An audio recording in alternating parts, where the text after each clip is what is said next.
Hey there, folks. Welcome to Sumit Academy. In this, my 10th and final video on terrorism, we shall continue to study about the institutional framework for tackling terrorism in India. This is the second of a two-part video on tackling terrorism.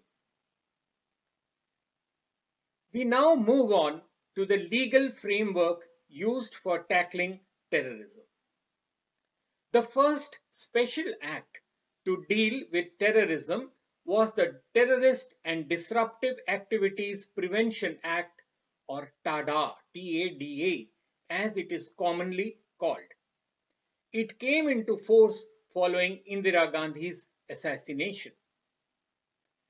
This law gave wide powers to law enforcement agencies for dealing with terrorist and socially disruptive activities.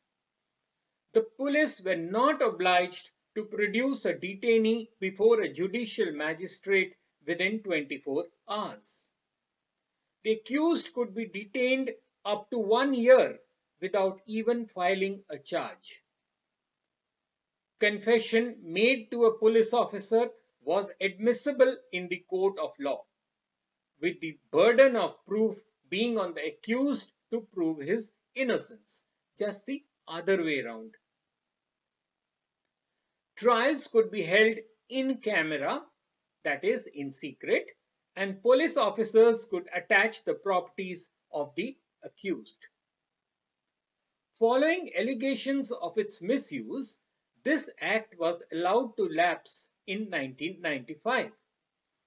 The Prevention of Terrorism Act, POTA, POTA, was then enacted in 2002 in the aftermath of the December 2001 Parliament attack. But this too was repealed in the year 2004. Under this act, suspects could be held up to 180 days without filing a charge sheet in court. It also allowed for withholding for identity of witnesses. Now, though repealed, POTA lives as an example of the bold step taken by India in its fight against terrorism. It provided for criminal liability for mere association or communication with suspected terrorists without the possession of criminal intent. It also presumed that if a person is found in unauthorized possession of arms in a notified area, he is automatically linked to terrorist activity. After the 26 November Mumbai terrorist attacks, the Unlawful Activities Prevention Act, the UAPA amendment, came into force in December 2008. This was further amended in the year 2012. Definition of terrorist act has been expanded now to include offences that threaten the country's economic security, procurement of weapons, raising funds for terrorist activities, and counterfeiting Indian currency. All terrorist organizations banned under POTA continue to remain banned under this act too. So what more can be done? Now, dealing with the menace of terrorism requires a comprehensive strategy in which different stakeholders, be it the government, political parties, security agencies, civil society, or the media, would have an important role to play.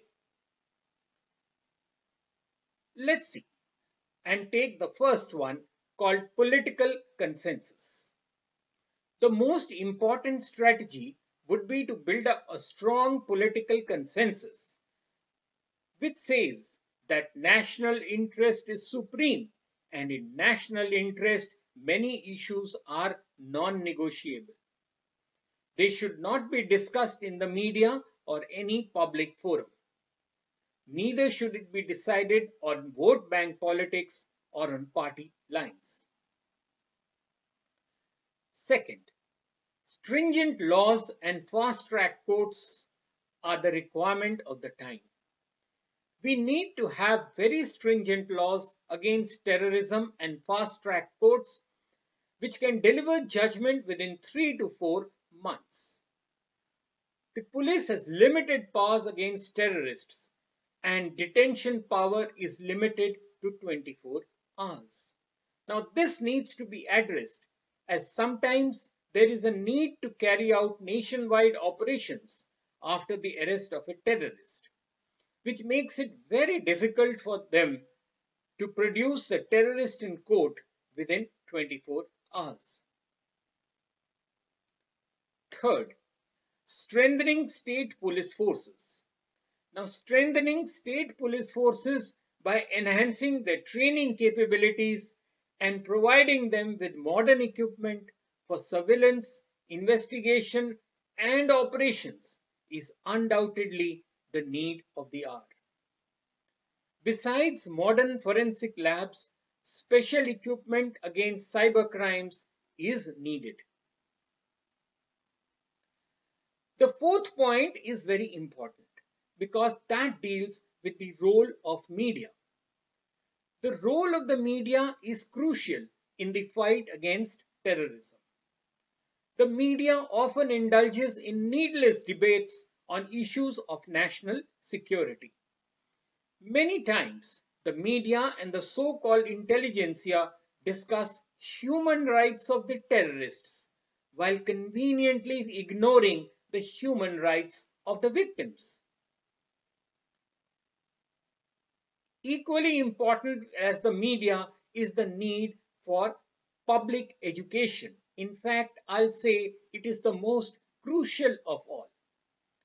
The general public needs to be educated about the evil designs of our neighboring countries. All communities have to promote inter-religious harmony and work together for peace. Well, that's all from me in this, the 10th and final video on terrorism. Do not forget to like this video and of course, please do subscribe to my channel so that you do not miss out on my future videos. I hope you have been able to catch all the videos on my YouTube channel. Do write in with your suggestions to sumitacademy20@gmail.com. Till later then, cheers.